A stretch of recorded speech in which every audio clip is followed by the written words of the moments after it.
नमस्ते बच्चों। इससे पहले वाली वीडियो में हमने सबसे पहली वाली वीडियो में हमने फिजिकल प्रॉपर्टीज ऑफ मेटल और नॉन मेटल के बारे में पढ़ा। फिर उसके बाद जो चैप्टर की सेकंड वीडियो थी उसमें हमने chemical properties of metals and non metals के बारे में पढ़ा। इस वीडियो में हम डिस्प्लेसमेंट रिएक्शन क्या होती है, ठीक है, उससे रिलेटेड एक्टिविटीज और मेटल्स और नॉन मेटल्स के जो यूजेस बचे हैं इस चैप्टर में, वो टॉपिक हम डिस्कस करेंगे। तो बात करते हैं डिस्प्लेसमेंट रिएक्शन। डिस्प्लेसमेंट रिएक्शन आपके लिए कोई नहीं है। आपने जैसे 7th क्लास में फिजिकल एंड केमिकल चेंज वाले चैप्टर में एक एक्टिविटी की थी जिसमें आपने एक बीकर में कॉपर सल्फेट का सोल्यूशन तैयार किया था, ब्लू कलर का सोल्यूशन आपका तैयार किया था। उसमें आपने आयरन पीसेस को कुछ टाइम के लिए छोड़ा था, तो आपने कुछ टाइम बाद ऑब्जर्व किया था कि जो ब्लू कलर है आपके कॉपर सल्फेट का वो थोड़ी देर बाद फेड हो जाता है। वो फेड होने की क्या वजह है कि आपके जो आयरन है वो कॉपर से ज्यादा रिएक्टिव होता है, और वो क्योंकि कॉपर से ज्यादा रिएक्टिव होता है तो वो उसके सॉल्ट से उसको डिस्प्लेस कर देता है और उसकी जगह खुद ले लेता है। यानी जो आफ्टर द रिएक्शन हमें प्रोडक्ट ऑब्टेन होता है वो क्या होता है, फेरस सल्फेट और कॉपर। कॉपर अलग हो जाता है और जो आपका सल्फेट के साथ जो कॉपर बाउंड होता है वो कॉपर आपका कैसे अलग हो जाता है, उसकी जगह आयरन डिस्प्लेस करके उसकी पोजीशन ले लेता है। तो ओवरऑल मतलब इसके जो एक्टिविटी है उसकी रिएक्शन क्या बनी कि CuSO4 plus Fe equal to FeSO4 plus Cu। क्योंकि यहाँ पर आयरन जो है वो ज्यादा रिएक्टिव है कॉपर को, इसलिए उसको डिस्प्लेस कर पा रहा है। यदि इसका उल्टा हमने यदि फेरस सल्फेट का सोल्यूशन लिया होता और उसमें हमने कॉपर के कुछ पीसेस डाले होते तो ये रिएक्शन नहीं होती, क्योंकि कॉपर जो है वो आयरन से कम रिएक्टिव होता है और वो उसको डिस्प्लेस नहीं कर पाता। ठीक है, तो कोई भी रिएक्शन नहीं होती सेकंड केस में। ठीक है, हम देखते हैं कि क्लास में भी अगर जो 4 बच्चे हैं, ठीक है, 4 बच्चे हैं, तो मान लो उनमें से कोई फर्स्ट आता है तो उसको केवल वही डिस्प्लेस कर पाएगा जो उससे ज्यादा एक्टिव होगा। ठीक है, उसकी पोजीशन मतलब मान लो फर्स्ट सेकंड थर्ड बच्चे कौन था, जो ज्यादा एक्टिव बच्चा होता है वो फर्स्ट आता है, उससे कोई एक्टिव होता है तो वो उसको डिस्प्लेस कर पाता है मतलब, और जो उससे कम रिएक्टिव या एक्टिव होता है उसको डिस्प्लेस नहीं कर पाता। ठीक है, सेम यही आप देखते हैं मेटल और नॉन मेटल के केस में। तो what is the definition of the displacement reaction?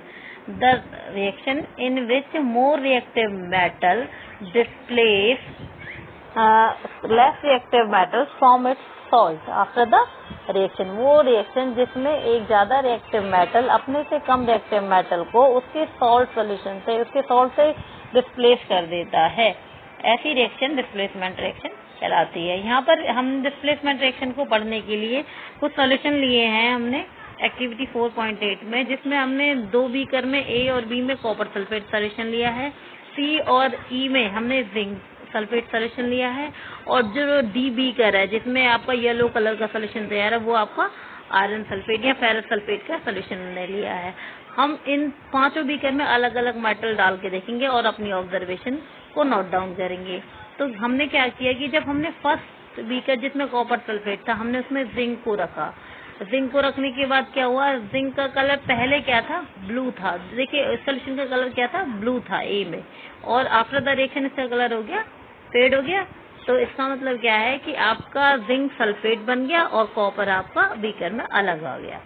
Next इसी तरीके से जब हमने कॉपर सल्फेट सोल्यूशन में आयरन को रखा तो जो आपका कॉपर था वो अलग हो गया और जो आपका आयरन था उसने रिएक्ट करा और फेरस सल्फेट बना लिया, जिससे जो सोल्यूशन का कलर जो पहले ब्लू था B में, आप देखो वो ग्रीनिश आपको नजर आ रहा है। नेक्स्ट हम देखते हैं कि थर्ड C में हमने जिंक सल्फेट सोल्यूशन लिया था और जिंक सल्फेट में हमने क्या करा, आपका आयरन को रखा। ठीक है, यहाँ हमने कॉपर को रखा जिंक सल्फेट में, कॉपर को रखा क्योंकि कॉपर जिंक सल्फेट से कम रिएक्टिव है तो उसको वो डिस्प्लेस नहीं कर पाएगा। और आप देख रहे हैं C का जो कलर है वो एज इट इज बना हुआ है, यानी जब कोई मेटल कम रिएक्टिव होगा तो वो सॉल्ट में से दूसरे मेटल को रिमूव नहीं कर पाएगा और कोई भी रिएक्शन नहीं होगी। फोर्थ बीकर जो D है हमने उसमें आयरन सल्फेट लिया है, आयरन सल्फेट के साथ हमने कॉपर कॉपर के पीसेस को डालें, लेकिन कॉपर जो है वो आयरन से भी कम रिएक्टिव है, इसलिए उसको भी डिस्प्लेस नहीं कर पाएगा। लास्ट वाला जो बीकर है, बीकर ई, उसमें हमने जिंक सल्फेट का सोल्यूशन लिया है और उसमें हमने आयरन डाला। अब यहाँ पर भी यही कंडीशन आपकी लागू होती है कि जिंक जो है वो आयरन से ज्यादा रिएक्टिव होता है, इसलिए आयरन जिंक को उसके सॉल्ट में से अलग नहीं कर पाएगा और इस केस में भी कोई भी रिएक्शन नहीं होती है। यानी ओवरऑल हम कह सकते हैं डिस्प्लेसमेंट रिएक्शन वो रिएक्शन होती है जिसमें ज्यादा reactive metal, more reactive metal कम रिएक्टिव मेटल को उसके सॉल्ट में से डिस्प्लेस कर देता है। What changes do you observe in the various beaker? तो ये हम डिस्कस कर चुके हैं। You have read that one metal displaces another metal from its compound in an aqueous solution. Aqueous solution यानी ऐसा सोल्यूशन जो किसी सॉल्ट को वाटर में मिक्स करने के बाद तैयार हुआ हो, ऐसे सोल्यूशन को हम एक्वस सोल्यूशन बोलते हैं। इन beaker A zinc replaces copper from copper sulfate. That is why the blue color of the copper sulfate disappears and the powdery red mass of the copper is deposited at the bottom of the beaker. The reaction can be represented as the follows. ये सब हम discuss कर चुके हैं। बस एक बार reaction को देख लेते हैं कि CuSO4 plus zinc equal to zinc sulphate ZnSO4 plus copper. ठीक है, तो you can write down the reaction taking place in the beaker B in a similar manner. जो बीकर बी में रिएक्शन हो रही है जिसमें आपने कॉपर सल्फेट और आयरन को लिया है, तो उसको भी ऐसे ही हम लिख सकते हैं CuSO4 plus Fe equal to FeSO4 plus Cu। There could have been displacement of zinc by copper in beaker C and by iron in the beaker E. Similarly, iron could not be displaced by copper in beaker D. यानी कि मतलब ये है कि आपका जो copper है वो आयरन को और जिंक को डिस्प्लेस नहीं कर पाता है और आपका जो आयरन है वो जिंक को डिस्प्लेस नहीं कर पाता है, क्योंकि ये जो मेटल थे अपने कंपैरेटिवली जो सॉल्ट में प्रेजेंट मेटल था उससे कम रिएक्टिव थे। इट फॉलोज डेफिनेट, जो साइंस होता है वो कुछ रूल्स फॉलो करता है and the rule here is that zinc is more reactive than copper and iron. Zinc जो है वो कॉपर और आयरन से ज्यादा रिएक्टिव है। A more reactive metal can replace a less reactive metal. Science का रूल कहता है कि जो ज्यादा रिएक्टिव मेटल है वो अपने से कम रिएक्टिव मेटल को डिस्प्लेस कर सकता है, but a less reactive one can not replace a more reactive metal. लेकिन जो कम रिएक्टिव है वो अपने से ज्यादा रिएक्टिव को डिस्प्लेस नहीं कर पाता है। Now you can understand why they are no displacement reaction in the beaker D and E also. और अब आपको समझ में आ गया होगा कि डी और ई बीकर वो एज इट इज क्यों बने रहे, उनका कलर चेंज क्यों नहीं हुआ, उनमें कोई रिएक्शन क्यों नहीं हुई। Can you get the sequence of the metal from more reactive to less reactive among zinc, iron and copper. अब यदि आपसे पूछा जाए कि इनको डिक्रीजिंग ऑर्डर में लिखिए आप किसके रिएक्टिविटी के, तो आपके फर्स्ट नंबर पे क्या होगा, जिंक होगा, फिर आयरन, फिर कॉपर। ठीक है, सबसे टॉप इन तीनों में बात करें सबसे ज्यादा रिएक्टिव जिंक है, फिर उससे कम आयरन है और सबसे कम रिएक्टिव जो है वो कॉपर है।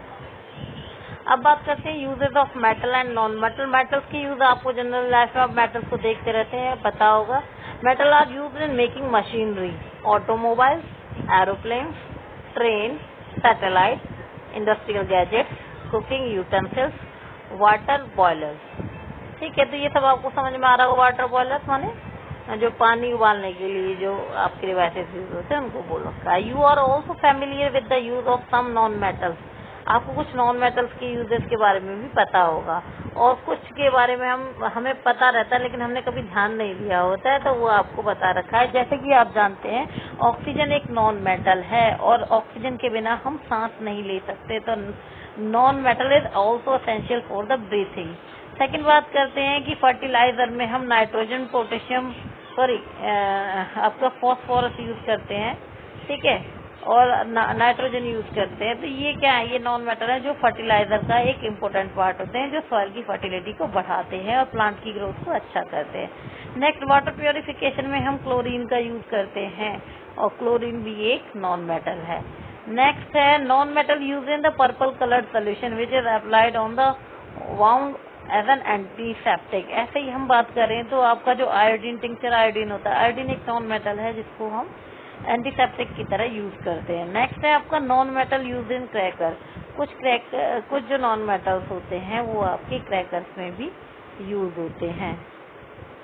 You may add some more usages of the metal non metal from your experience. आप ध्यान करेंगे तो आपको बहुत सारे ऐसे मेटल और नॉन मेटल के यूज पता होंगे जो आपकी बुक में लिखे भी हुए नहीं है। नेक्स्ट इन्होंने अलग से कॉलम दिया है आपको ज्यादा जानने के लिए, थोड़ा सा जानकारी, आपकी नॉलेज थोड़ी सी बड़ी होनी चाहिए जैसे जैसे आपकी क्लासेस बढ़ रही हैं। In class 7th you have learn that in a chemical reaction new substances are formed. These substances are different from those which underwent the reaction. Now, if substance cannot be broken down further by chemical reaction, by cooling, heating or electrolysis, it is called element। जैसा कि हम जानते हैं, हमने 7th class में पढ़ा था कि जब भी कोई केमिकल रिएक्शन होती है तो नए सब्सटेंस बनते हैं, और जो नए सब्सटेंस बनते हैं वो पहले वाले जो रिएक्टेंट होते हैं उनसे बिल्कुल अलग होते हैं। जब किसी सब्सटेंस को किसी भी केमिकल रिएक्शन द्वारा ठंडा करके या कह सकते हैं कि गर्म करने पर या उसकी इलेक्ट्रोलाइसिस के द्वारा आगे ब्रेक डाउन नहीं किया जा सकता तो उस सब्सटेंस को हम बोलेंगे element. Sulphur is an element, so iron carbon 2 is an element. ये आपके सल्फर, कार्बन, आयरन ये एलिमेंट के एग्जाम्पल हैं। The smallest unit of an element is an atom. किसी भी एलिमेंट की सबसे छोटी जो यूनिट होती है वो आपकी एटम होती है। A sample of an element contain only one kind of atom। किसी एलिमेंट का यदि हम सैंपल लेंगे तो उसमें सारे एटम जो है बिल्कुल एक जैसे होते हैं। The atom of an element remains unaffected by the physical change in the element। कहने का मतलब किसी भी एलिमेंट में कोई भी बदलाव आए लेकिन उसके एटम में कोई भी बदलाव नहीं आते हैं।